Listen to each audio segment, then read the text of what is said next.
നമസ്കാരം. തിരുവനന്തപുരം കോർപ്പറേഷനിലെ CPM പ്രമുഖയോട് പോലും വാട്ടർ അതോറിറ്റി നീതി കാട്ടുന്നില്ല. വഞ്ചിയൂർ വാർഡ് കൗൺസിലറും യുവനേതാവുമായ ഗായത്രി ബാബുവിന്റെ പരാതിയാണ് ഈ ചർച്ചയ്ക്ക് കാരണം.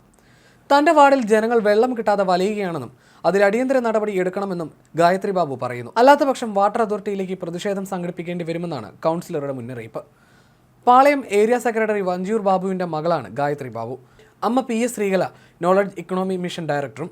വഞ്ചിയൂർ വാർഡ് കൗൺസിലറായ ഗായത്രി ബാബു തിരുവനന്തപുരം കോർപ്പറേഷനിലെ ആരോഗ്യ സ്റ്റാൻഡിംഗ് കമ്മിറ്റി ചെയർപേഴ്സണാണ്. അങ്ങനെ തിരുവനന്തപുരത്തെ CPMലെ പ്രമുഖയാണ് ഗായത്രി ബാബു. അങ്ങനെ ഏറെ ബന്ധങ്ങളും പിടിപാടുമുള്ള കൗൺസിലർക്ക് വേണ്ടി പോലും വാട്ടർ അതോറിറ്റി ന്യായമായി പ്രവർത്തിക്കുന്നില്ലെന്നതാണ് ഗായത്രി ബാബുവിന്റെ പരാതി കത്ത് ചർച്ചയാകുന്നത്. 13-ന് വാട്ടർ അതോറിറ്റിക്ക് നൽകിയെന്ന അവകാശവാദവുമായി വഞ്ചിയൂർ വാർഡിലെ റെസിഡന്റ് അസോസിയേഷൻ ഗ്രൂപ്പുകളിൽ കൗൺസിലർ തന്നെയാണ് പങ്കുവച്ചത്. ഇത് കണ്ട് ഗ്രൂപ്പിലുള്ളവർ ഞെട്ടി. CPM നേതാവിന് പോലും ജല അതോറിറ്റിയെ കൊണ്ട് തെറ്റിദ്ധരിപ്പിക്കാൻ കഴിയുന്നില്ലെന്നിടത്താണ് ചർച്ച. വഞ്ചിയൂർ വാർഡിൽ വർഷങ്ങളായി വിവിധ ഉയർന്ന പ്രദേശങ്ങളിൽ കുടിവെള്ളമില്ല. നഗരസഭ ടാങ്കറിൽ വെള്ളം എത്തിച്ചു കൊടുത്താണ് ഈ പ്രശ്നം പരിഹരിക്കുന്നത്. അടുത്തിടെയായി കൂടുതൽ മേഖലയിൽ വെള്ളം മുടങ്ങുന്നു. Chirakkulam Mathrubhumi road, Uppalam road, Khadi board road, Pulimood, Thunduvila, Rishimangalam തുടങ്ങിയ ഭാഗങ്ങളിലും വെള്ളമില്ല. പരിഹാരം കാണാൻ ബന്ധപ്പെടുന്നുവെങ്കിലും പ്രശ്നം സമയബന്ധിതമായി തീർപ്പാകുന്നില്ല. ഈ സാഹചര്യമാണ് വാട്ടർ അതോറിറ്റിക്കെതിരെ പ്രതിഷേധിക്കുന്നതിൽ ചൂണ്ടിക്കാട്ടുന്നത്. കോർപ്പറേഷൻ ആരോഗ്യ സ്റ്റാൻഡിംഗ് കമ്മിറ്റി ചെയർപേഴ്സൺ എന്ന ലെറ്റർ ഹെഡിലാണ് തന്റെ നിലപാടുകൾ അസിസ്റ്റന്റ് എക്സിക്യൂട്ടീവ് എഞ്ചിനീയറോട് ഗായത്രി ബാബു വിശദീകരിക്കുന്നത്. വഞ്ചൂർ ജില്ലാ കോടതിക്ക് സമീപത്തെ വീടുകളിൽ വെള്ളം കിട്ടുന്നില്ലെന്ന പരാതി കുറച്ചു നാളുകളായിട്ടുണ്ട്.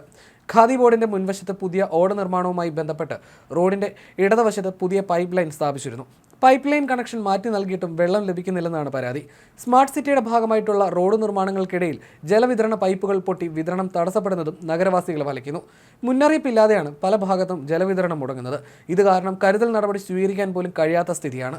ജലവിതരണം സംബന്ധിച്ച പരാതികൾ ഉണ്ടാകുമ്പോൾ അറിഞ്ഞിട്ടില്ലെന്ന മറുപടിയാണ് ജല അതോറിറ്റി ഉദ്യോഗസ്ഥരിൽ നിന്നുണ്ടാകുന്നത്. പലയിടത്തും അർദ്ധരാത്രിയും പുലർച്ചെ മാത്രമാണ് വെള്ളം എത്തുന്നത്. പകൽ വെള്ളം ലഭിക്കാതെ വന്നതോടെ ഉറക്കം കളഞ്ഞ് കുടിവെള്ളം ശേഖരിക്കേണ്ട സ്ഥിതിയിലാണ്. തിരുവനന്തപുരം കോർപ്പറേഷനിൽ ഉയരം കൂടിയ സ്ഥലങ്ങളിൽ രാത്രിയും വെള്ളം എത്തുന്നില്ലെന്ന് പരാതിയുണ്ട്. ജല അതോറിറ്റിയുടെ പരാതി പരിഹാര സെല്ലിലും മറ്റുള്ളവർക്കും പരാതി നൽകിയിട്ടും നടപടിയില്ല. 10 മാസത്തിലേറെയായി കുടിവെള്ളം ലഭിക്കാതെ വന്നതോടെ വഴുതക്കാട് ഉദാരശിരോമണി റോഡ് നിവാസികൾ ജല അതോറിറ്റി ചീഫ് എഞ്ചിനീയറെ ഉപരോധിച്ചതും വാർത്തയായിരുന്നു. മണ്ണിനടിയിലുള്ള പൈപ്പുകൾ ചോരുന്നതും ജല അതോറിറ്റി പൈപ്പുകൾ പൊട്ടുന്നതും നഗരത്തിലെ ജലവിതരണത്തിന് തടസ്സമുണ്ടാകുന്നുണ്ട്. സ്മാർട്ട് സിറ്റി പദ്ധതിയുടെ ഭാഗമായിട്ടുള്ള റോഡ് നിർമ്മാണത്തിനിടയിൽ കുടിവെള്ള പൈപ്പുകൾ പൊട്ടുന്നത് വലിയ വെല്ലുവിളിയാണെന്ന് ജല അതോറിറ്റി അധികൃതർ പറയുന്നു.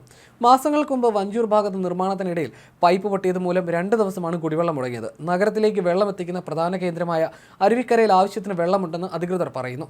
നഗരത്തിൽ കുടിവെള്ളം മുടങ്ങേണ്ട സാഹചര്യം നിലവിലില്ല. എന്നാൽ ഉയരം കൂടിയ സ്ഥലങ്ങളിൽ പൈപ്പിലൂടെ ഒഴുകിയെത്തുന്ന വെള്ളത്തിന്റെ അളവിൽ ചെറിയ കുറവുണ്ടായിട്ടുണ്ടെന്നാണ് സൂചന.